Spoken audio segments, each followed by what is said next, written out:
सभी का स्वागत है एक बार फिर अगेन। मेरा स्वागत तुमको करने की जरूरत नहीं है, समझे? वो होता रहेगा स्वागत, तो क्या करना है। चलो, ये मैं जैसे क्वेश्चन पूछूं, पुराने जो भी हैं बच्चे पीछे की साइड में देखे, पीछे पीछे आप तीनों खड़े होना, देखे पीछे पीछे कौन बैठा है, आप बताओ। डंपिंग ऑफ डिजीज कौन से फंगस के कारण होता है? पीथियम अफिनिडर्मेटम। शाबाश, पड़ोसी को खड़ा करो। आप बताओ, वो वेपम दवाई बताई थी, उसका क्या नाम है? Sodium N methyl dithiocarbonate dihydrate. Sodium N methyl dithiocarbonate dihydrate. आप बताना चाह रहे हो, दिखे हैं? हाँ, हाथ खड़ा किया, अभी नहीं क्या? ठीक है, नहीं बताओ तो। वो कल डेफिनेशन बताई थी ना अंग्रेजी वाली, रिविजन हो जाएगा। और कौन बता रहा है इधर? लास्ट में और कोई है? अरे और कोई बताओ, देखिए एक क्वेश्चन और बताओ लास्ट टॉपिक। यस, इजी है, नहीं बताएंगे तो कोई सजा थोड़ी ना। बताओ, नहीं बताओ तो बैठ जाना वापस। जो प्रोट्रे होते हैं उसमें मिश्रण में क्या क्या बढ़ता है आपका? Cocopeat, perlite, vermiculite. Perlite siliceous nature का और वर्मिकुलाइट माइकेसियस नेचर। कोकोपिट नारियल का बुरादा, 3:1:1। इसके अलावा कल हमने एडवर्स क्लाइमेटिक कंडीशंस ऐसा एक टॉपिक स्टार्ट किया था, एडवर्स कंडीशंस। कल हमने एक छोटा सा टॉपिक किया था स्टार्ट, वो 2-3 बातें हैं वो हम ध्यान रखेंगे। मैंने आपको कहा था कि भाई पाला कब पड़ेगा। सबसे पहली सिचुएशन थी पाला। पाला कब पड़ता है? जब आसमान साफ होता है, दोपहर बाद में हवा चलना बंद हो जाती है और सर्दी के मौसम में रात का तापमान 0 डिग्री सेंटीग्रेड से कम हो जाता है, तो पाला पड़ने की संभावना बढ़ जाती है। तो पाला पड़ने की संभावना तो हमने देख ली थी। सबसे ज्यादा पाले से नुकसान होता है पपीता को। इसका प्रबंधन क्या है? और आज एक कोचिंग का नया रूल था सुबह ग्रुप में, वो सभी क्लास में शेयर करना था।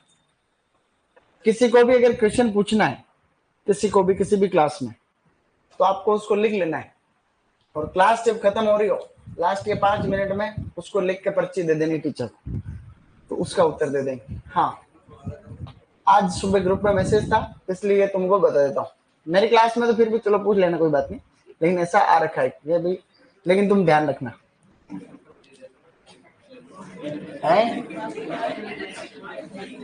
तो कोई भी डाउट है लिख के दे दो, डाउट ही लिख के देना है, ठीक है ना?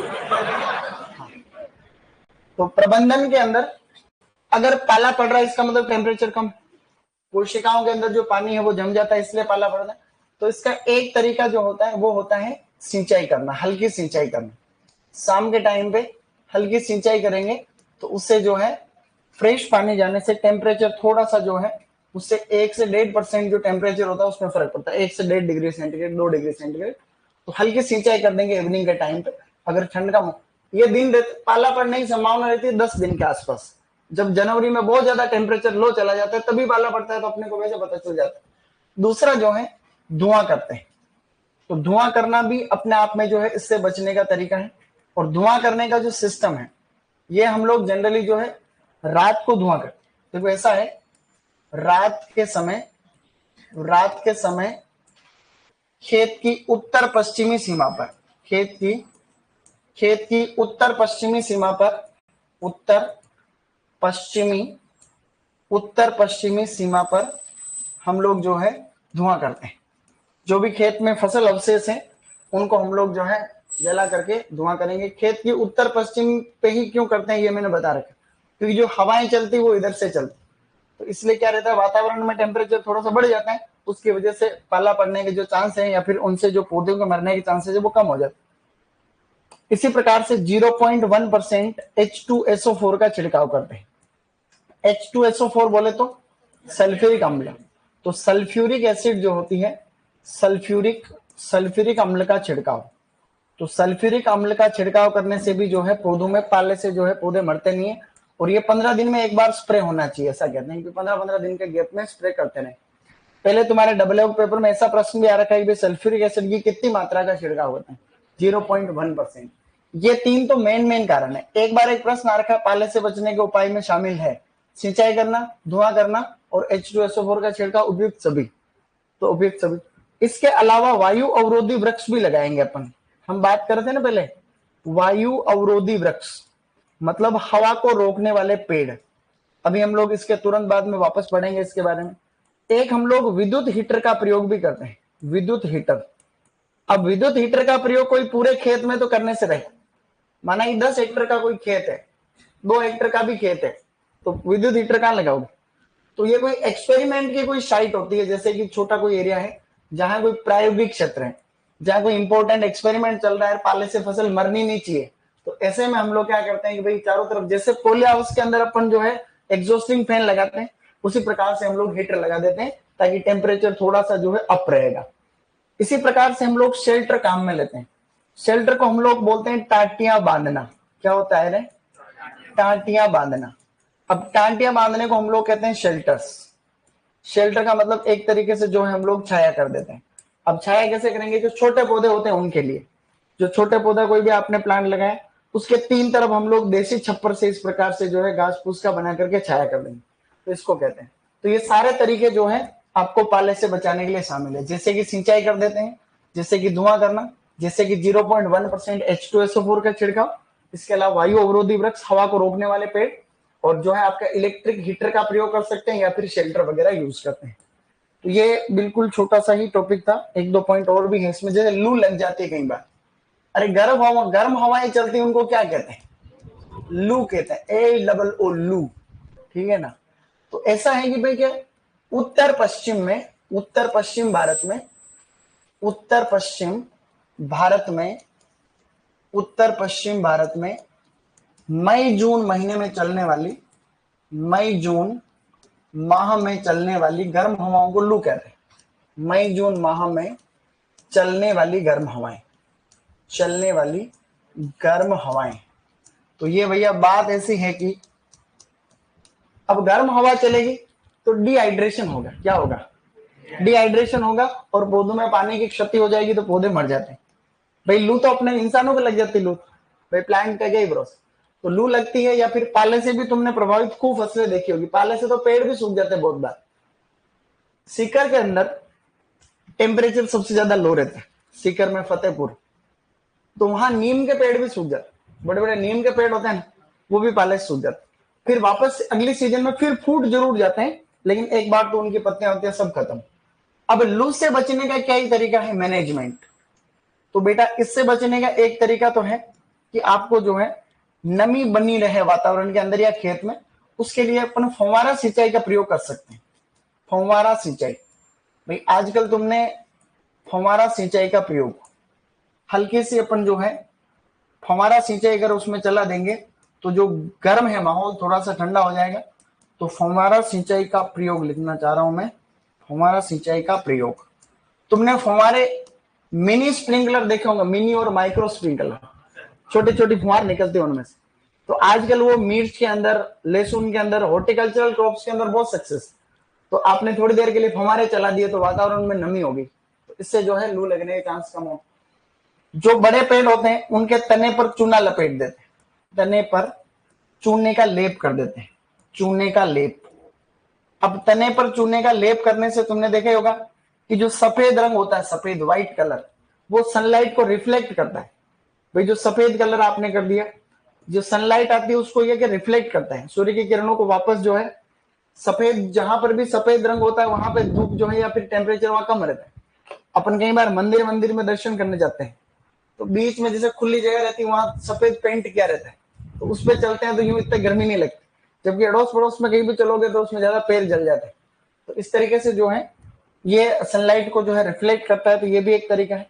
इसके अलावा सबसे इंपॉर्टेंट में है वायु अवरोधी वृक्ष, वायु अवरोधी वृक्ष। अब वायु अवरोधी वृक्ष जो है विंड ब्रेक ट्रीज, इनका प्रयोग जो हम लोग कर रहे हैं, ये हमने अभी जस्ट देखा था वायु अवरोधी वृक्ष।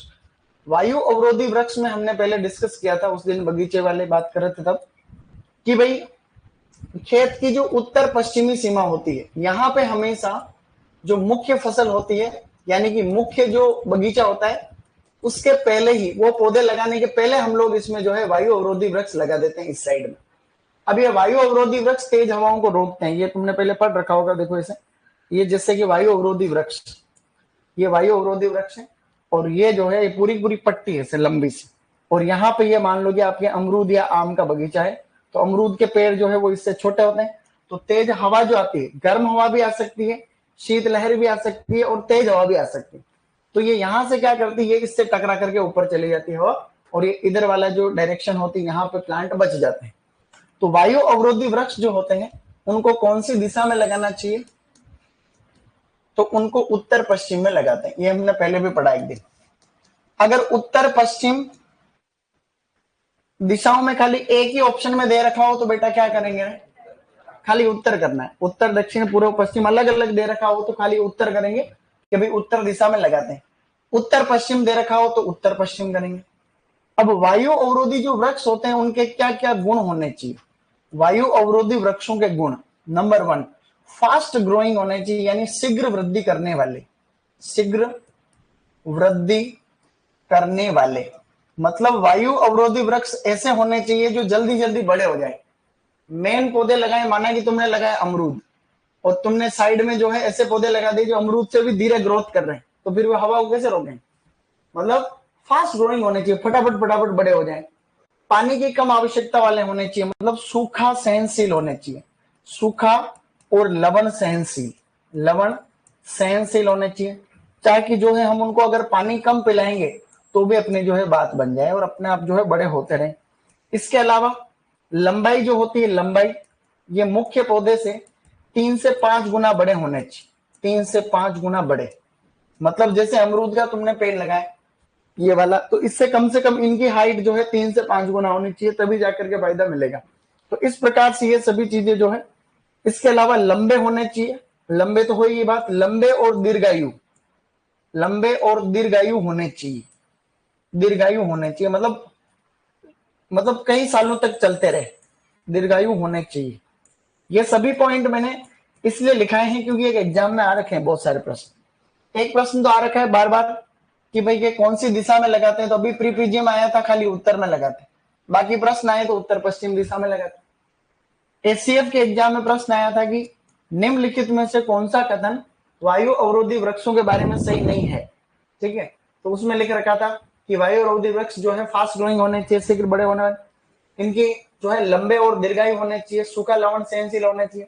अगला था कि आवश्यकता के समय अपनी पत्तियों को झाड़ देने वाले होने चाहिए, ऐसे थोड़ा ना, तो झाड़ देंगे फिर कैसे हवा को रोकेंगे ऐसा। इसके अलावा ये अभी प्रश्न आया था कि तने पर चूने का लेप करना निम्नलिखित में से किससे बचाव का तरीका है, तो लू से बचाव का, ये सुपरवाइजर का प्रश्न मैंने जैसा कि कहा था। तो ये कुछ कुछ बिंदु हम याद रखेंगे तो बात बन जाएगी।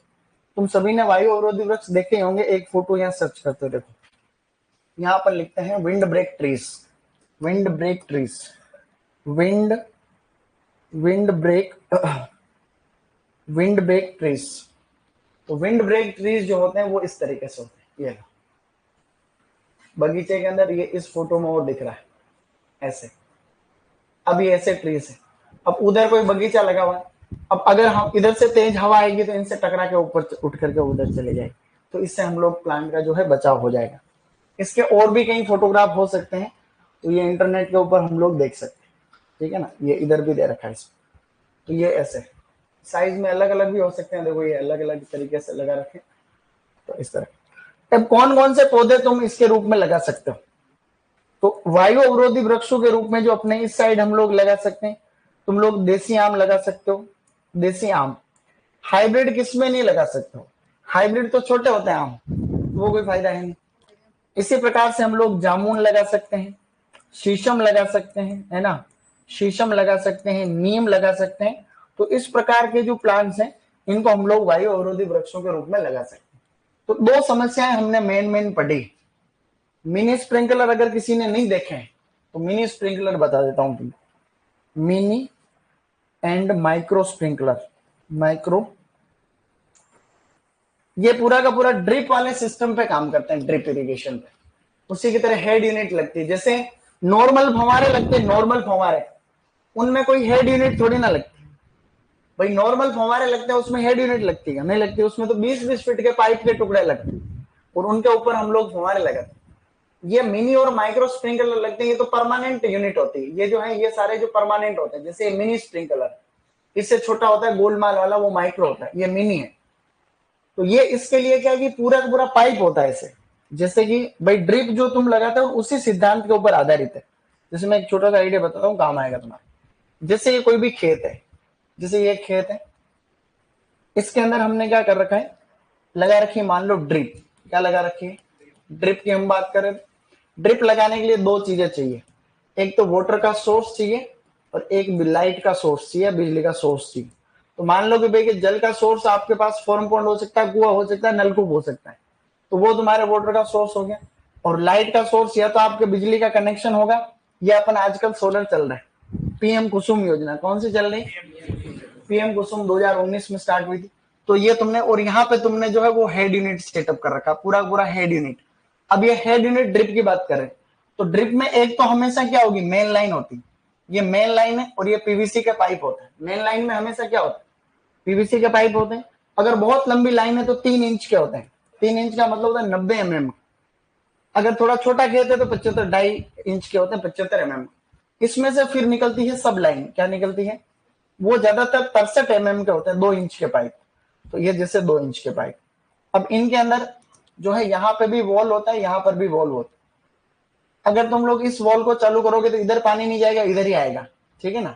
तो आपने जो है इसमें इस तरीके से यहाँ छोटे छोटे से ये तो जमीन के अंदर गड़ी हुई है भाई, पीवीसी तो जमीन में गड़ी रहती। फिर इनके ऊपर राइजर निकलते हैं, छोटे छोटे टुकड़े राइजर निकलते हैं ड्रिप में, उन राइजर के नली लगती है फिर। तो ये नली आप लोगों ने इस तरीके से लगा दी। फिर वापस ये अगला जो लाइन है, इसके अंदर हम लोगों ने दोनों तरफ राइजर निकाल रखे, ठीक है ना। तो इस प्रकार से डबल पाइप होते हैं, तो फिर दोनों तरफ हमने राइजर निकाल दी। अब ड्रिप मैंने दो प्रकार की बताई थी उसने, इनलाइन ऑनलाइन। ऑनलाइन का मतलब बगीचे में, अगर बगीचा 10x10 मीटर पर लगा हुआ है तो ऐसे केस में जो ड्रिप लगेगी उसमें ये जो नलियां होगी वो भी 10-10 मीटर पर होगी, 10 मीटर 10 मीटर 10 मीटर। फिर जो इसके अंदर जो अपने ड्रिपर्स लगे होंगे वो भी 10-10 मीटर पर होंगे। सब्जियों में लगेगी तो सब्जियों में तो पास पास लगती है नलियां, तो इसमें पास पास बहुत सारी नलियां लग जाएगी, 1x1 मीटर पर, 3 फीट पे भी लगती है, 3 फीट पे तो नली लग गई, और 1-1 फीट के ऊपर उस पर छेद हो जाते हैं। अब सेम टू सेम, अब इसको कर दो कैंसिल मामले को। अब ये अपने सामने जो है, अब ये इस बार ड्रिप नहीं है, मिनी स्प्रिंकलर है। क्या है, मिनी स्प्रिंकलर है, वो अभी हमने फोटो देखा वो वैसा हमारा। अब मिनी स्प्रिंकलर के अंदर भी हेड यूनिट होती है। हेड यूनिट से क्या, प्रेशर वैसे कंट्रोल होता है सारा, हेड यूनिट से प्रेशर कंट्रोल होता है पूरा। और यहाँ पे वो वेंचुरी होती है, तो उससे हम लोग बाकी चीजें, फिल्टर लगे होते हैं, तो कई समस्याएं, इसमें कोई आगे चल करके कचरा वचरा नहीं आता है। अब ये मेन लाइन तो उसके अंदर भी होती है। इसमें दो नियम है, ये मेन लाइन जमीन के अंदर वाली भी हो सकती है, बाहर भी हो सकती है। पीवीसी पाइप भी हो सकता है, नॉर्मल काला वाला पाइप भी हो सकता है, लंबा जो रोल आता है वो। उसके अंदर हम लोग छोटे छोटे राइजर वाले वॉल आते हैं, इसमें छोटे छोटे से वॉल लगते हैं इसमें। उन वॉल के ऊपर डायरेक्ट हम लोग अब जो पाइप लगाते हैं सीधा, ये पाइप जो लगते हैं ये 32 mm वाला पाइप है। क्या है, 32 mm कितना होता है, कितना सा होता है 32 mm, मतलब ड्रिप की नली 16 mm की होती, कितनी होती, 16। 16 से बड़ा करो तो क्या होता है, 16 × 16 + 16 32। तो 32 mm के काले काले से पाइप होते हैं बहुत सारे। अब ये बहुत सारे, ये शॉर्टकट में बताओ ना काम की चीज है, लेकिन अब 1 हेक्टर है तो 1 हेक्टर के अंदर हम लोग जैसे 8x8 मीटर, इसमें दो ही दूरी फेमस है। भारत सरकार की जो गाइडलाइन है, जो प्रधानमंत्री कृषि सिंचाई योजना है, उसमें दो तरीके की डिस्टेंस है, तो इसके अंदर होने को कुछ है नहीं। अब हमने क्या कर रखा है इसमें, एक तो 8x8 की डिस्टेंस है, और एक है 10x10 मीटर पे, क्योंकि इसमें तो फव्वारे लगेंगे। तो अब इसमें क्या है कि भाई वॉल लगे, वॉल अपने लगे जो है 10, माना कि 10x10 या 8x8, 8x8 मान लो, ये 8-8 मीटर के ऊपर वॉल लगे। अब इसके अंदर नली है, इसके अंदर भी वापस हमने जो है यहाँ पे राइजर लगा रखे हैं 8-8 मीटर पे, कितनी कितनी दूरी पे, 8-8 मीटर के ऊपर राइजर लगे हुए इस तरीके से। तो ये ऐसे फव्वारे चलते हैं। फिर इसमें फव्वारे में एक तो लोहे की डंडी होती है, वो मिट्टी के अंदर गड़ी रहती, वो लोहे की डंडी मिट्टी के अंदर रहती, उसके साथ में एक पतली सी नली आती है, उसके सारे और उस लोहे की डंडी के ऊपर ही ऊपर उस फव्वारे को अड़ा देते हैं, ठीक है ना, जिस प्रकार से ये हमने देखा। तो मिनी स्प्रिंकलर में ये जो डंडी है वो तो जमीन के अंदर गड़ी हुई, ये पाइप में से नली निकल रही, तो ये डंडी को इस तरीके से चल रहा है। अब माइक्रो स्प्रिंकलर में भी सेम चलता है, लेकिन उसमें फुहार थोड़ी सी छोटी निकलती, छोटी छोटी बूंदे निकलती। तो ये मिनी और माइक्रो स्प्रिंकलर जो होते हैं, ये ड्रिप वाले सिस्टम पे ही काम करते हैं, हेड यूनिट उसमें भी चाहिए। कितने फव्वारे 1 हेक्टर में लगते हैं? तो 1 हेक्टर के अंदर क्षेत्रफल 10,000 मीटर स्क्वायर होता है। 8 इंटू 8 मीटर की दूरी पे हम इसको लगा रहे हैं। देखो ये भी 8 मीटर पे है, ये भी 8 मीटर पे, ठीक है ना। तो 8 और 8 64, तो 64 का भाग इसमें लगाओगे तो 156 फव्वारे लगते हैं। कितने लगते हैं 1 हेक्टर में? 156 फव्वारे ऐसे लगते हैं। पौधे भी ऐसे ही निकालते हैं। 1 हेक्टर में 8 इंटू 8 मीटर पे पौधे लगाओगे तो पौधे कितने लगेंगे? 156 पौधे 1 हेक्टर में लगते हैं। तो ये सेम सिस्टम है। और नॉर्मल वाले फव्वारे लगते हैं, उसके अंदर तो इतना कुछ जुगाड़ होता नहीं, हेड यूनिट की आवश्यकता होती है, वो तो डायरेक्ट जाता है पानी उसके अंदर, वो तो पोर्टेबल होते हैं। हालांकि पोर्टेबल तो ये भी है, इन नलियों को फिर समेट करके खेत की इस एक साइड में डोली पे ऐसे नलियों को रख देते हैं। ड्रिप में भी ऐसे करते हैं, इसमें भी ऐसे करते हैं। तो ये फील्ड स्तर का है, ऐसा हम लोग करते थे। ये समेटने का नहीं करते थे, वेरिफिकेशन। ऐसा नहीं भी ये नलियां समेटने का काम हम करते थे, वो भी कर सकते हैं जरूरत पड़े तो। भाई किसान वर्ग तो कोई काम करना पड़ सकता। तुमको क्या लग रहा है तुम सब डबल ओ बनोगी? यूं भाई आगे चल के काम, देखो एक आइडिया बताता हूँ भाई। डबल ओ की सीट आएगी एक निश्चित, तो उसमें जो हार्ड वर्क करेगा उसका सिलेक्शन हो जाएगा, बचेंगे जो हम और कुछ करेंगे उसमें। लेकिन आजकल जो गवर्नमेंट जॉब के प्रति जो रुझान है फील्ड में, उसमें कई बातें हैं। एक रुझान तो है कि सरकारी नौकरी बढ़िया कई एरिया में, तो और कई एरिया इतने डेवलप हो गए हैं जहां सरकारी नौकरी वाले को नौकर समझते, नौकर है कि कितने कमाते। जैसे मैं गाँव जाता हूँ कि कितने कमाता, मैंने कहा 40,000 सैलरी, वह कहीं नहीं, धीरे धीरे बढ़ जाएगा। क्या लोग जहाँ व्यापार ज्यादा करते हैं उनके लिए क्या है 40,000? बताओ, कुछ नहीं। तो वो उनका आश्वासन है कि इसका मतलब 40,000 हम 2-3 दिन में कमा लेते हैं, वह धीरे धीरे बढ़ जाएंगे, ये सोच। और कई जगह क्या है कि शादी कब हो? जब नौकरी हो।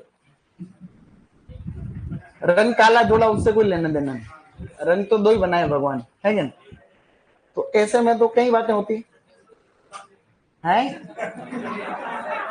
क्या कह रहे हैं? पता नहीं क्या ही बोल रहे हो तुम। अब देखो तीसरी समस्या है जल भराव। बेटा जल भराव को हम लोग कहते हैं वाटर लॉगिंग। क्या कहते हैं? पानी भर जाता है तो वाटर लॉगिंग में आपको जो है कोई भी ध्यान रखने की आवश्यकता है नहीं। जल निकास की प्रॉपर व्यवस्था होनी चाहिए खेत में, जो ड्रेनेज की फैसिलिटी प्रॉपर होनी चाहिए। यहां पे यही ध्यान रखना है कि जल भराव के प्रति सर्वाधिक संवेदनशील फल वृक्ष कौन सा है? सर्वाधिक संवेदनशील फल, तो सर्वाधिक संवेदनशील फल है पपीता। जल भराव की जब भी समस्या होती है तो पपीता को सबसे ज्यादा दिक्कत होती है, क्योंकि इसके अंदर कुछ रोग हो जाते हैं अगर नमी की मात्रा बढ़ती है तो। जैसे नर्सरी के अंदर तो डंपिंग ऑफ हो जाता है। क्या होता है? डंपिंग ऑफ, जिसको आर्द्रगलन कहते हैं। और खेत के अंदर हो जाता है फूट रोट या स्टेम रोट। स्टेम रोट, तना गलन या पद गलन नामक बीमारी हो जाती है। ये दोनों ही कवक से होती है, पीथियम अपिनिडर्मेटम, और ये फाइटोप्थोरा पाल्मिवोरा की वजह से होती है। तो अगर जल भराव है तो सबसे ज्यादा दिक्कत किसको है? पपीता। शीतलहर से भी सबसे ज्यादा तकलीफ किसको है? पपीता। लू से भी सबसे ज्यादा दिक्कत किसको है? पपीता। तो पपीता को तो दिक्कत ही दिक्कत है सबसे। इसीलिए डबल ओ बन भी जाओ तो पपीता की खेती की सलाह मत देना किसी को, माथे पड़ेगा वो। अगर कोई जानकार किसान है, नया जमाने का प्रगतिशील किसान है, तो वो ये रिस्क ले सकता है। बाकी पपीता में जो है पैसे डूबने के चांस ज्यादा रहते हैं, क्योंकि कोई न कोई सीजन में दिक्कत हो ही जाती है। अब ज्यादा लू नहीं है, पैसे तो ये होता है कि पौधे महंगे आते हैं। कमाई तो है, कमाई तो है तभी पपीता लगाते हैं। लेकिन यूं है कि भाई रिस्क है, कोई न कोई सीजन में दिक्कत आ जाएगी। लू नहीं, ज्यादा लू से बचा लिया उसको, लू से बचाने में बहुत दिक्कत है। पौधों को लू से कैसे बचाओ? हर एक पौधे को चारों तरफ से लपेटना पड़ता है वो कपड़े से, तो दिक्कत आती। फिर तुम लोग शीतलहर से कैसे बचाओगे बताओ?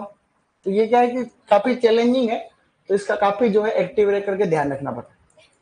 एक समस्या होती है सूखा। चलो एक प्रश्न बताओ, रेनी डे किसको कहते हैं? रेनी डे, रेनी डे किसको कहते हैं? रेनी डे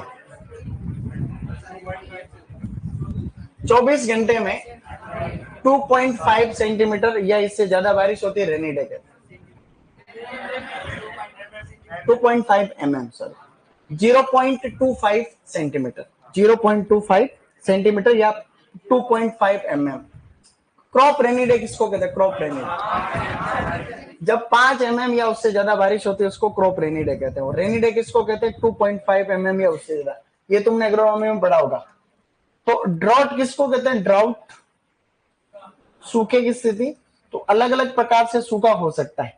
अब सूखे की स्थिति से बचाव के मैं आपको एक दो तरीके बता देता हूं जो अपने 12th की बुक के अंदर दे रखे। सूखा भी कई प्रकार से होता है, नॉर्मल सूखा और एक होता है सीवियर ड्रॉट। अगर हर साल बारिश हो रही है, उसका 50% तक बारिश हो रही है तो सीवियर ड्रॉट, और 70% बारिश हो रही है तो ड्रॉट की कंडीशन। ड्रॉट यानी मतलब नॉर्मल कंडीशन, सीवियर का मतलब भयंकर सूखा। वो अगर आधी बारिश ही हो रही है तो ऐसा केस बनता है, वो अपने काम की नहीं। अब यहां पर क्या बचाव करोगे? अब सूखे से बचने का तरीका है कि पानी बचाओ। अरे भाई पानी बचाना है, वही एक ही उपाय इसका। तो इसके लिए हम लोग क्या करते हैं? मल्चिंग करते हैं। क्या करते हैं बेटा?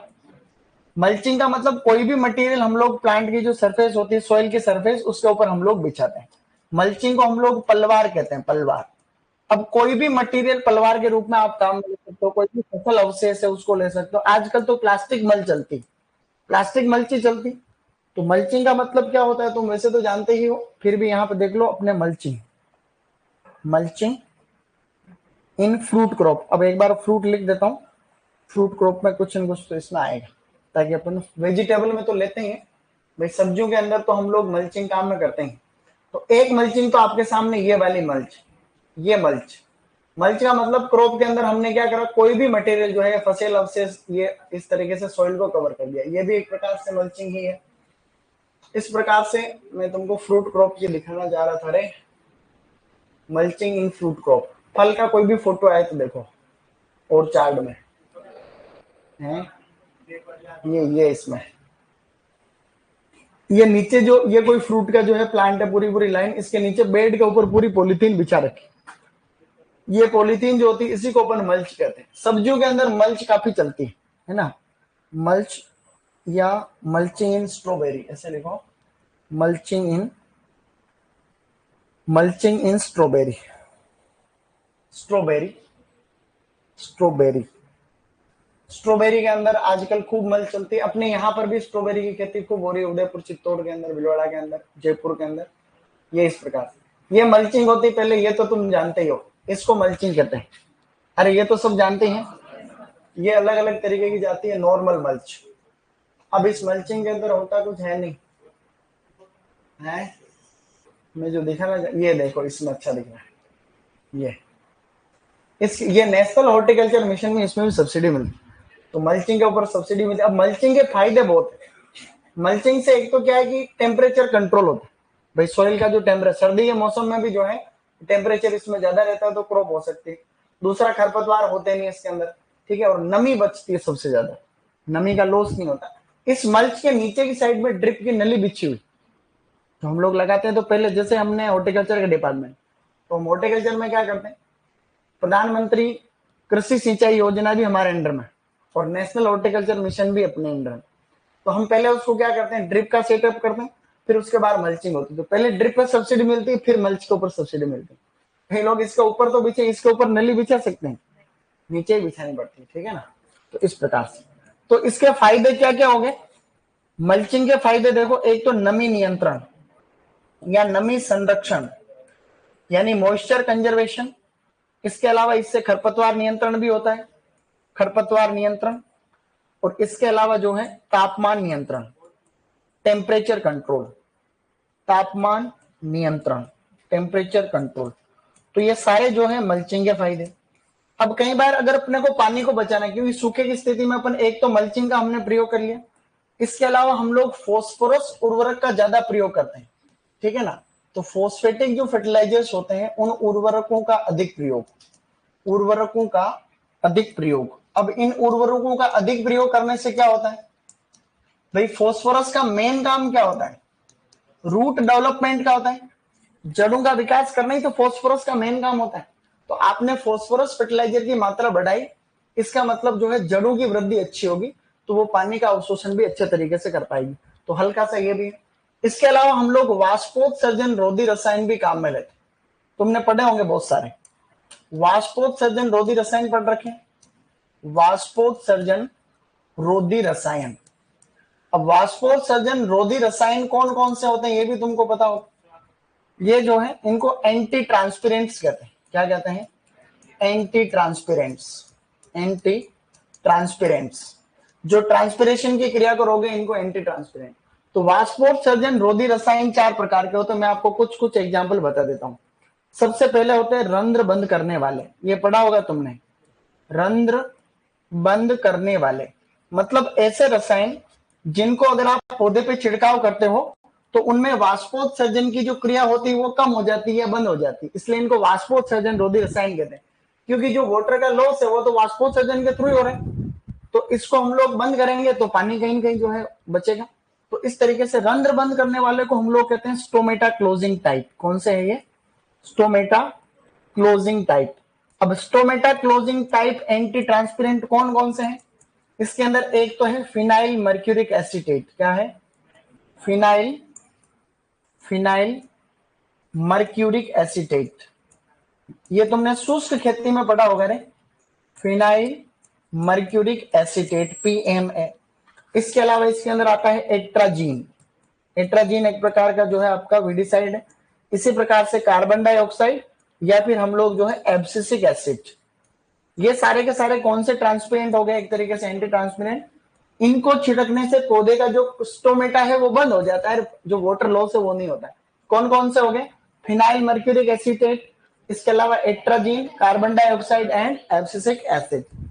दूसरे जो एंटी ट्रांसपेरेंट होते हैं बेटा वो होते हैं परत बनाने वाले। परत, पत्तियों के ऊपर परत बनाने वाले।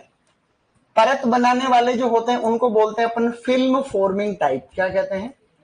Film forming type. मतलब ऐसे जो इस प्रकार के केमिकल होते हैं जिनके छिड़काव करने से पत्तियों के ऊपर एक परत बन जाती है जिनसे पानी बाहर नहीं निकलता। इसके अंदर आते हैं हेक्साडेकानोल। क्या क्या आता है? हेक्साडेकानोल।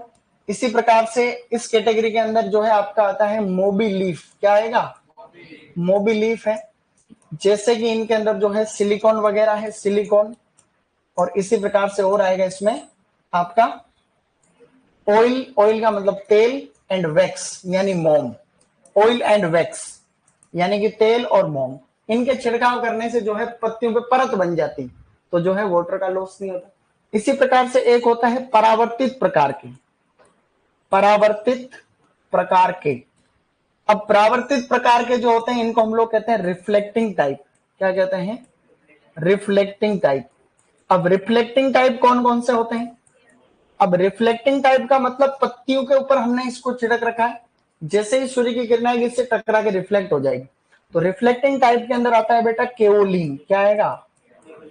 केओलिन, जिसकी लगभग 5% मात्रा काम में लेते हैं, एट द रेट ऑफ 5%। तो 5% का छिड़काव करते हैं। ये यहां से तो डब्ल्यू में तुम्हारे प्रश्न आने के पूरे चांस है इससे। एक होता है वृद्धि रोकने वाले या वृद्धि अवरोधक। क्या होते हैं? वृद्धि अवरोधक, जिनको कहते हैं ग्रोथ रिटार्डेंट। क्या कहते हैं? जो वृद्धि को रोकेंगे, ग्रोथ रिटार्डेंट्स। अब ग्रोथ रिटार्डेंट की एक बड़ी विशेषता अच्छी वाली होती है, देखो वो कैसे। ये जैसे पौधे के ऊपर वाले भाग को तो अपन कहते हैं शूट, नीचे वाले भाग को अपन कहते हैं रूट। तो एक्चुअली जैसे ये जो केमिकल होते हैं ग्रोथ रिटार्डेंट, ये पौधे की शूट की वृद्धि को तो रोकते हैं और रूट की वृद्धि को बढ़ाते हैं। अब शूट की वृद्धि को अगर रोकेगा तो कैनोपी कम रहेगी। अब पौधों में कम कैनोपी रहेगी तो कहीं ना कहीं पानी का नुकसान भी कम होगा। जड़ों की वृद्धि जो है बढ़ेगी तो पानी का अवशोषण जड़ें अच्छे से कर पाएंगे। प्रश्न ये आता है कि भाई जब शूट की वृद्धि कम होगी तो क्या उत्पादन कम नहीं होगा? उत्पादन तो कम होगी। जब पौधा इतना बड़ा होगा ही नहीं तो उत्पादन तो कम होगी, लेकिन एक तो बिल्कुल नहीं होगा, कम से कम थोड़ा बहुत तो होगा। ये तो इसके अंदर आता है बच्चे लोग साइकोसेल। क्या आएगा? साइकोसेल। साइकोसेल को ही हम और क्या कहते हैं? ट्रिपल सी, या इसको कहते हैं क्लोरमेक्वाट। क्लोरमेक्वाट, ये सारे इसी के नाम है। ये एक ही रसायन के 3 नाम है, चाहे तो आप इसको साइकोसेल के दो, क्लोरमेक्वाट के दो, और ये एक तरीके से एंटी जिब्रेलिन का काम भी करते हैं। भाई जिब्रेलिन का काम होता है पौधे की वृद्धि को बढ़ाना और इसका घटाना। एंटी जिब्रेलिन में हमने पहले एक और पढ़ रखा, क्या? हाँ, एब्सिक एसिड तो है ही। और अरे पेक्लोब्यूट्राजोल, क्या पढ़ा था? वो भी एंटी जिब्रेलिन का काम करता है। तो क्या हमने कुछ पढ़ा? हमने कुछ पढ़ा भी नहीं। एक बार अपन लिखेंगे फिर और बात करेंगे, रिवीजन।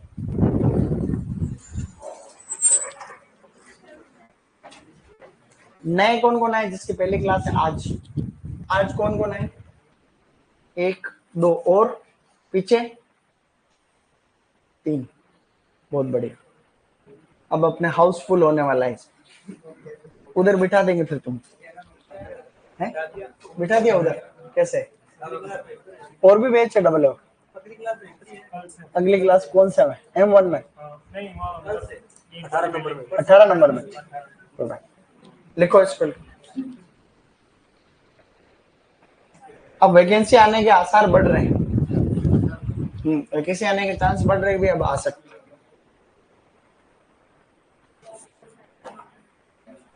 M2 में बिठा देंगे तो ज्यादा बढ़िया रहेगा। ये माइक लगाने की समस्या नहीं, वहाँ माइक लगाया पहले से बड़ा वाला, वो पीछे भी आवाज धीरे बोलते हैं तो भी उसमें आवाज है। यहाँ जरूरत से ज्यादा बोलने पे ध्यान देना पड़ता है, क्योंकि पीछे कलाकार बैठे उनको सुनना ही कम देता है।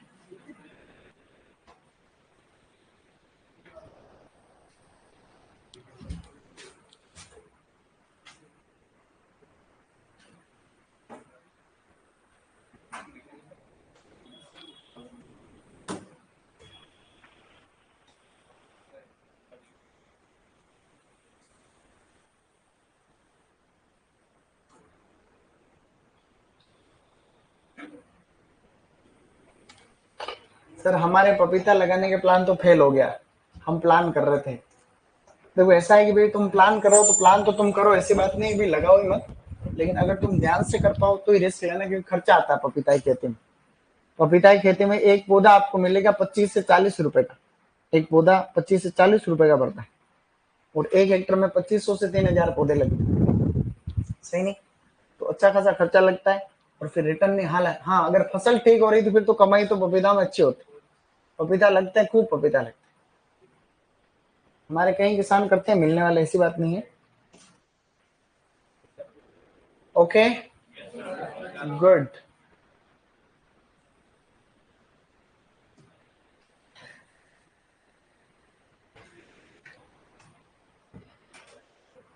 अपने हिंदी मीडियम में और भी तो है एक बैच।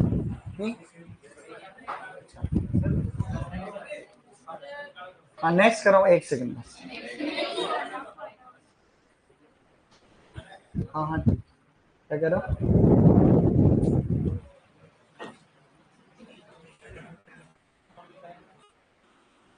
देख रहे हो आप लोग? अब जो नए आए हैं वो कहाँ होमवर्क कैसे करोगे? पुराना वाला छूट गया, जो होमवर्क कैसे करोगे? ये साथ वाले हैं, ये दोनों तुम्हारे हनुमानगढ़ के हैं, तुम भी हनुमानगढ़ के हो। नेक्स्ट कर दो पीछे गाइस, गुड।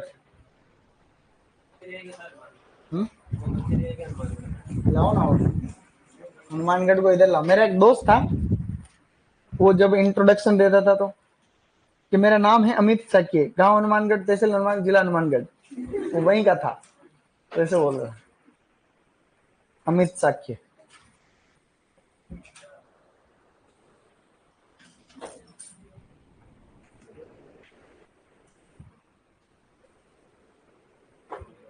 उधर तो खेती ज्यादा विकसित है। अभी सर्दी के मौसम में किन्नो लगेंगे तो लेके आना, गाँव जाओ तो किन्नो लाना, ठीक है? तुम्हारे गांव में जो जो भी चीजें फेमस है लेके आना, अगली बार जाओ तो। लहसुन ले आना, लहसुन में महंगा खूब है। अफीम मत लाना, कोई अफीम वगैरह मत लिया ना, बाकी खाने पीने की चीजें लिया ना, अफीम और गांजा मत लाना। वही लेके आओगे, वो बोल रहे वही लेके आएंगे, लियाना 1 किलो लियाना फिर तो। धान होता है ना, बासमती होता है। अच्छा देसी थोड़ी ना होता, साठा। हमारे यहाँ उदयपुर में देसी होता है, देसी धान। अपने यहाँ उदयपुर में चावल होते हैं देसी। यहाँ जो ट्राइबल बेल्ट है वो महंगा भी बेचते हैं उसको। तुम लोग लिखते रहो, मैं कर दूंगा नेक्स्ट। किसी ने लिख भी लिया तो चुपचाप बैठे रहो खाली।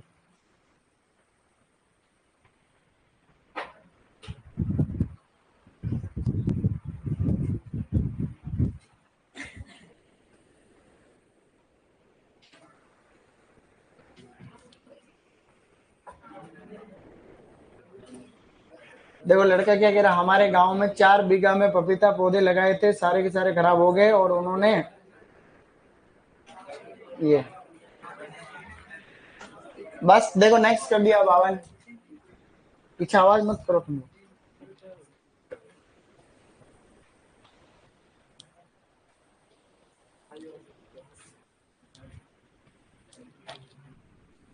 पीछे आवाज कम थोड़ी ना आती, कम आती है थोड़ी। अब वो उधर बिठा देंगे तो फिर समस्या ही नहीं आएगी।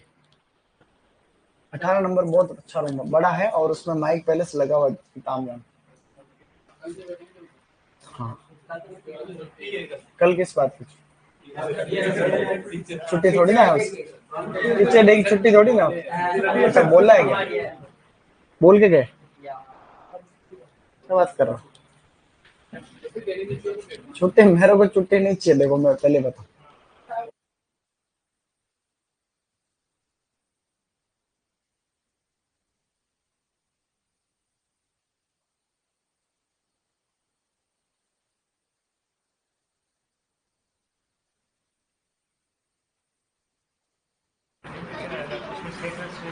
क्या हुआ?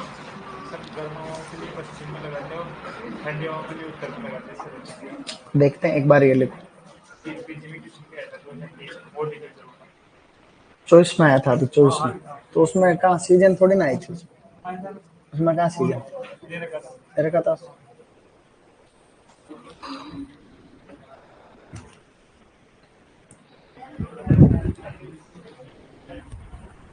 बातें मत करो रे।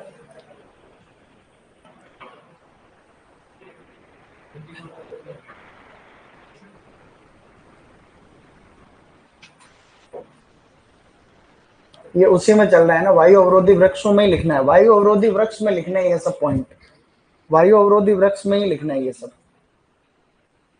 डन। जो नए आए हैं उनका होमवर्क का कह रहा था मैं, अड़ोसी पड़ोसी का लेकर लिखना जितना लिख सको, बाकी बैकअप क्लास में करवा देंगे बाद में। थोड़े स्टूडेंट और बढ़ जाएंगे तो बैकअप क्लास लगाएंगे, फिर तो शुरू का जो छूट रहा है वो वापस करवा देंगे। लिख, नेक्स्ट करें।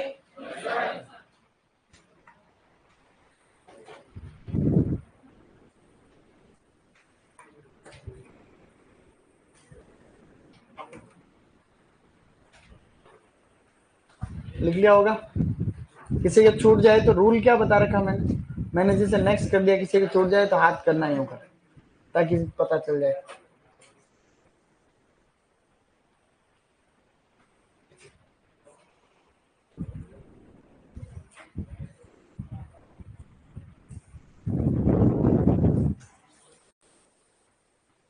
जल भराव में पपीता में नमी बढ़ने से ये रोग होने के चांस बढ़ते हैं। ये रोग अपन वापस पढ़ेंगे जब पपीता पढ़ेंगे तब, अभी तो मैंने ऐसे लिखा जनरल नॉलेज।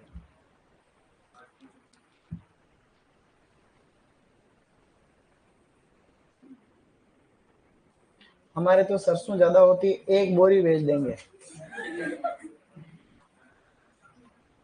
सही में तुम भेज सकते हो, लेकिन पहले तुम देखना कि तुम्हारे घर पे खूब सारी 100 बोरी हो तो एक बोरी भेजना। अगर 100 बोरी हो तो पता चला तुम्हारे होती 2 बोरी है, एक मेरे भेज दी, तुम्हारे घर वाले तुमको दे गांव घर से निकाल देंगे, ध्यान रखना। पहले क्या एक बाड़मेर का लड़का था, तो मैंने बोला था उसको, मैंने कहा अनार लेके आना, तो वो कट्टा भर के अनार लेके आ गया वास्तव में। तो क्लास में बोले सर अनार पड़े स्टाफ रूम में रख दूं क्या? अरे मैंने कहा पागल हो गया, स्टाफ रूम में रख रहे। वो बाहर बाहर पार्किंग में गाड़ी पड़ी मेरी, स्टाफ रूम में रखने के बाद में भी बस्तियों की चीजें हैं।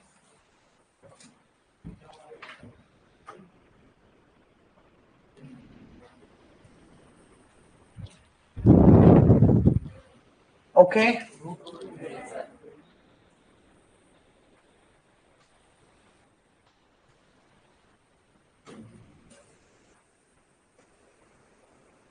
ये तो एक छोटा सा टॉपिक था जो आपके सिलेबस में तो कई बार आते नहीं, लेकिन अभी 11 12 की बुक में अलग से ही दे रखा है, तो उसके कुछ इंपॉर्टेंट पॉइंट और इधर उधर करके मैंने यहाँ लिखा है। तो यहाँ से भी प्रश्न आ रखे हैं अभी सुपरवाइजर के पेपर में, तो इसीलिए जो है अपने को हल्की फुल्की सभी बेसिक चीजें ध्यान रखनी चाहिए।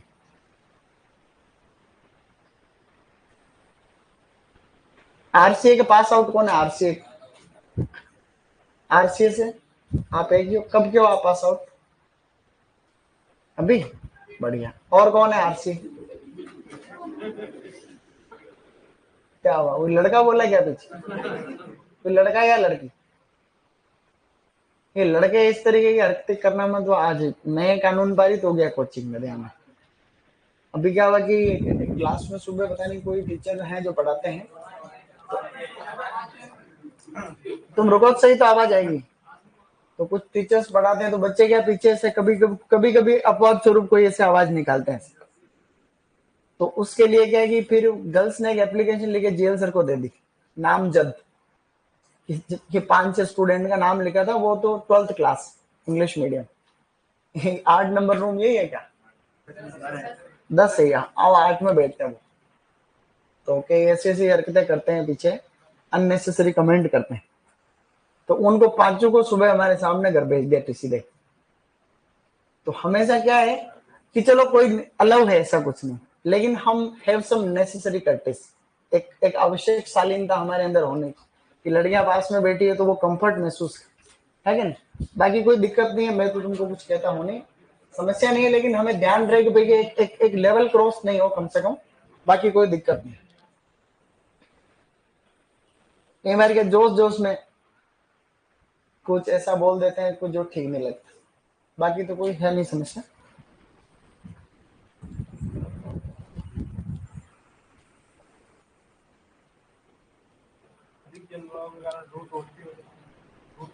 सकते हैं।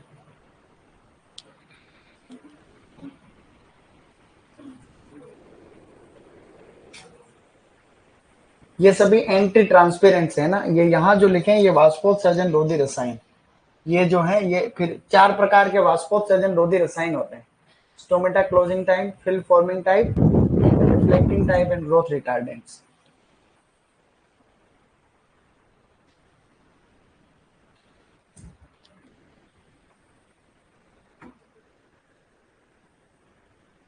जीके भी आता है डब्ल्यू के पेपर में, 120 प्रश्न तो एचजी के आते हैं और 30 जीके के आते हैं, पता तुमको ये बात? तो 30 प्रश्न जीके के आते हैं, जीके भी बहुत अच्छा होना चाहिए, जीके में तुम ज्यादा नहीं तो 30 में से 30 तो सही तुमको करना चाहिए, कोई बात बनेगी। देखो नंबर ऑफ शीट कम आएगी तो 30 में से 30 करने ही पड़ेंगे, कोई ऑप्शन नहीं रहेगा। और एग्रीकल्चर में जैसे तुम हॉर्टिकल्चर में 10 आएंगे तो 10 कर आओगे, लगभग एग्रोनॉमी भी कर दोगे, लेकिन उन सब्जेक्ट पे भी फोकस रखना, किस पे? इकोनॉमिक्स, एक्सटेंशन, इंजीनियरिंग, स्टेटिस्टिक्स, ये जो सोशल स्टडीज या इस तरीके के जो सब्जेक्ट है, क्योंकि वहां पे कहीं कहीं मार्क्स खा जाते हैं अपन, तो उनके ऊपर भी ध्यान रख करके अच्छा स्कोर करने की कोशिश करना।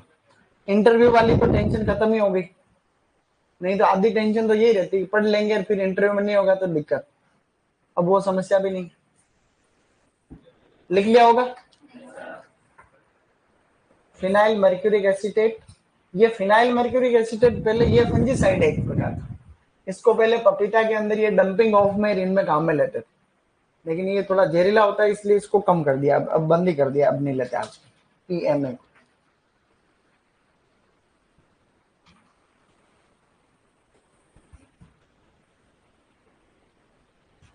हो गया। जोबनेर के कौन है? जोबनेर से पास आउट SKN, और बीकानेर से कोटा जोधपुर के तो कोई नहीं होंगे, तुम कहाँ के हो? झालावाड़ से। आप लोग कोटा यूनिवर्सिटी मेन कैंपस, आप भी कोटा से? क्या बात कर रहे हो, कोटा जोधपुर से, वेरी गुड। जोधपुर कैसी यूनिवर्सिटी? अच्छा है। अभी हमारे बच्चे पूछते हैं ना हमसे, ये चीफ जेट वाले,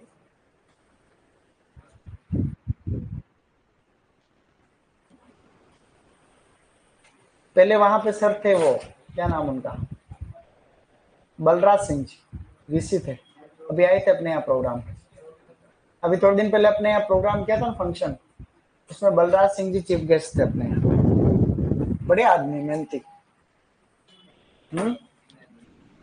वो पहले एनआरसीएसएस के डायरेक्टर थे, अभी एसकेएन में है, एसकेएन यूनिवर्सिटी के अभी वीसी।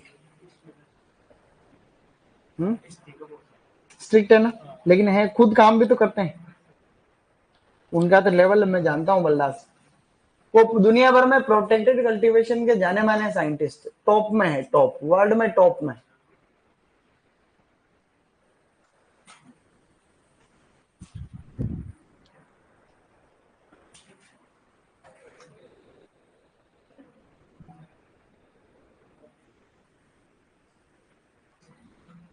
सुपरवाइजर में प्रश्न आया था एक बार, सुपरवाइजर 2015 में, कि निम्न में से कौन सा परावर्तित प्रकार का वाष्पोत्सर्जन रोधी रसायन, उसमें केवोलिन उसका सही उत्तर था, केवोलिन। तो ये यहां से तुम्हारे हॉर्टिकल्चर में नहीं आएगा ये प्रश्न, ये प्रश्न तुम्हारा एग्रीकल्चर में आएगा, ड्राईलैंड फार्मिंग। अच्छा एक चीज बताओ कि जब सूखे की स्थिति होती है तो पौधों में कौन सा हार्मोन बनता है, एब्सिसिक एसिड। कौन सा अमीनो एसिड बनता है, प्रोलीन बनता है। तो जब प्रोलीन और एब्सिसिक एसिड बनता है जब पौधे सूखे की स्थिति से गुजरते हैं।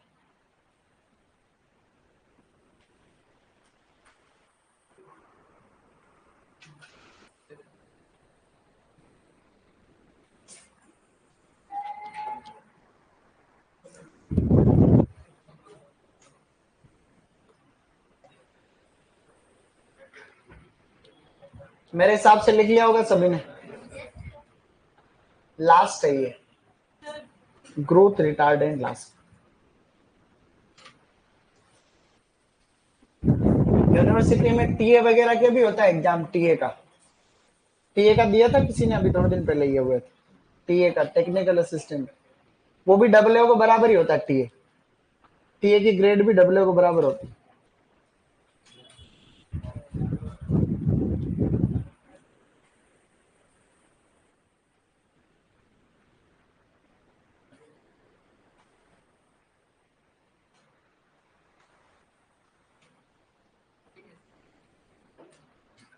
एसएमएस भी लग सकते हो,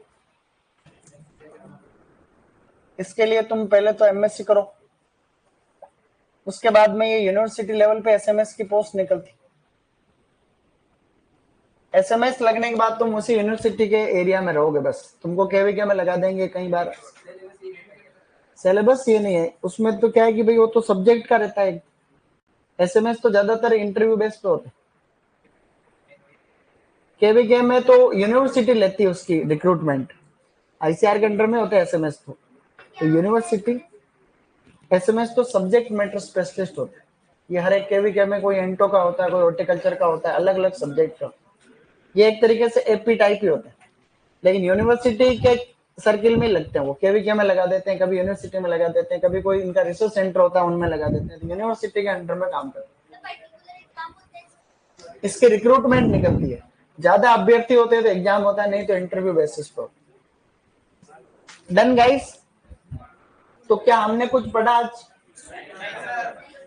देखो पाला पड़ेगा, इधर देखना, कभी हिलना नहीं किसी को एक मिनट के लिए, बस पाला पड़ेगा तो बचने के लिए क्या करेंगे, सिंचाई करेंगे, धुआं करेंगे, और सल्फ्यूरिक एसिड 0.1%, वायु अवरोधी वृक्ष, विद्युत हीटर। मैं बोल रहा हूं तुम चुप रहो भाई, ठीक है। अब लू जो चलती है उससे बचने के लिए स्प्रिंकलर इरिगेशन, तने पर चूने का लेप करेंगे, या वायु अवरोधी वृक्ष। वायु अवरोधी वृक्ष ज्यादातर हमेशा किस दिशा में लगते हैं, उत्तर पश्चिम, और उनके ये सभी गुण होने चाहिए, ऐसा हमने पढ़ा। इसके अलावा पपीता जो है वाटर लॉगिंग के प्रति ससेप्टेबल होती है, और सूखे से बचने के लिए एक तो मल्च करते हैं, मल्चिंग, आजकल मल्चिंग का बहुत प्रचलन है।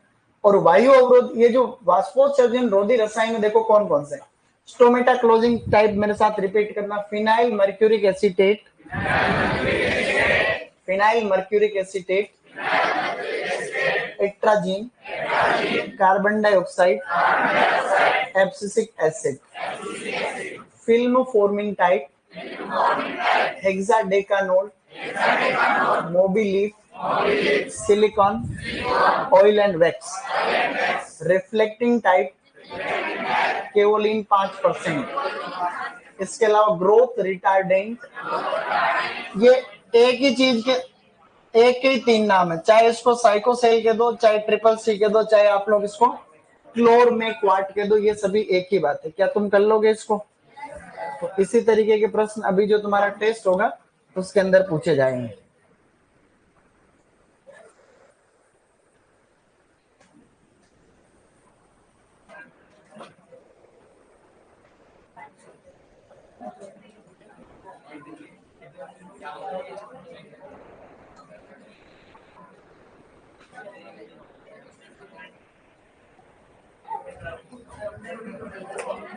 कल पढ़ के आना वापस।